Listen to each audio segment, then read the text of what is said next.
No one ever talked to us about nutrition, right? Before that first dietitian. And when the dietitian said, hey, you maybe decreasing your dairy might help with your eczema and your asthma, I was like, yeah, if that was true, I probably would have learned about that in medical school, right? My name is Dr. Jules Cormier, and I've been in family practice since 2007. Over the last decade, I've introduced a lot of lifestyle medicine and nutrition kind of education and counseling into my practice. So that's pretty much the reason I went with the plant-based certificate at Guelph. I had been already on a plant-based diet since 2012.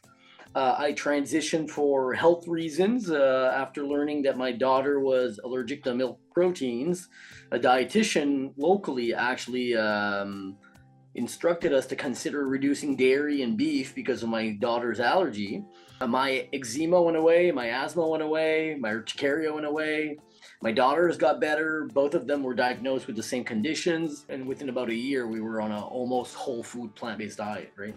In your medical training, how much did both the topic of nutrition and plant-based nutrition come up? Almost none. We maybe get like 5-6 hours of kind of training on nutrition, and it's very zoomed out view of the food guide, and but we're not diving deep into macros and micros and macro breakdowns. We didn't talk about plant-based nutrition whatsoever. So I'd say we have minimal to none training. So I'm not sure why medicine hasn't caught on, because there's still an abundance of research available on the power of nutrition and lifestyle. But I feel like it's finally maybe piercing through and hopefully getting into medical schools now. I think as humans, like we're always like excited with like the flashy new technology that's like, oh, this is going to be the new thing that changes everything that happened before it. Rather choose lifestyle changes that cause minimal friction with our lives. And I think that's where medication are highly convenient for the people that want to avoid friction, right?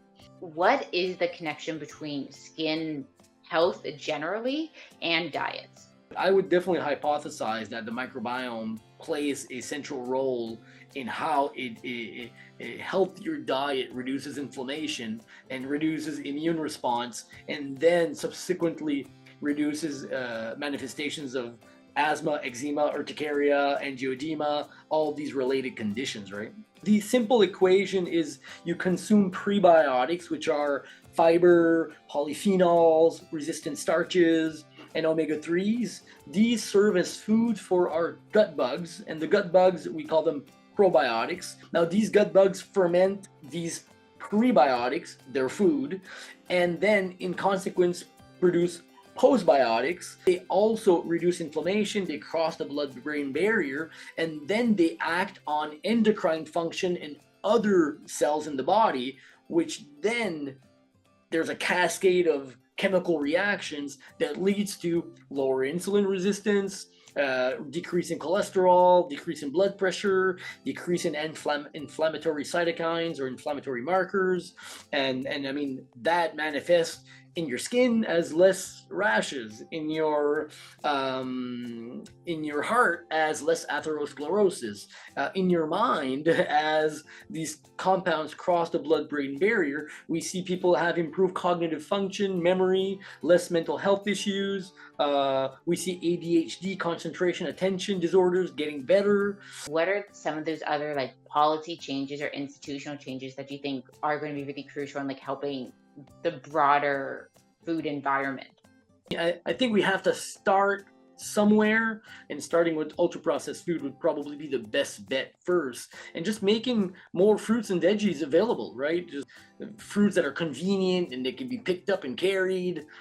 Just making them available, making them putting them on at eye level when people are going to grab a snack, right? I'd love to chat a little bit more about the certificate. Is there anything that you learned in class or like the resources the class gave you that helped you be able to have a better understanding of plant-based nutrition? I knew that eating plant-based was healthy, but I didn't know to what extent it could actually impact disease risk. And what I appreciated the most is that the plant-based certificate, the courses were very well referenced. I really found that the studies that were referenced were high quality. So it really definitely increased my confidence making these claims that plant-based nutrition was directly related to general health. I really feel like I'm making a difference because I've kind of become a voice for the movement and probably one of the only voices around right in New Brunswick. I actually teach at our local medical school. So obviously people now through my kind of social media and I do live events and all sorts of things here locally in New Brunswick. A lot of people are aware of my story now. I feel like it's trickling down to the new generation of future doctors. And they're much more open-minded to learning the preventative part of medicine or the lifestyle medicine than maybe I would have been. When a doctor goes plant-based and then is screaming it on the hilltops and on his social media, it's really like I stick out like a sore thumb, right? So I'm glad to have that kind of credibility now and that kind of university level certification that kind of helps me back up my what I'm saying online.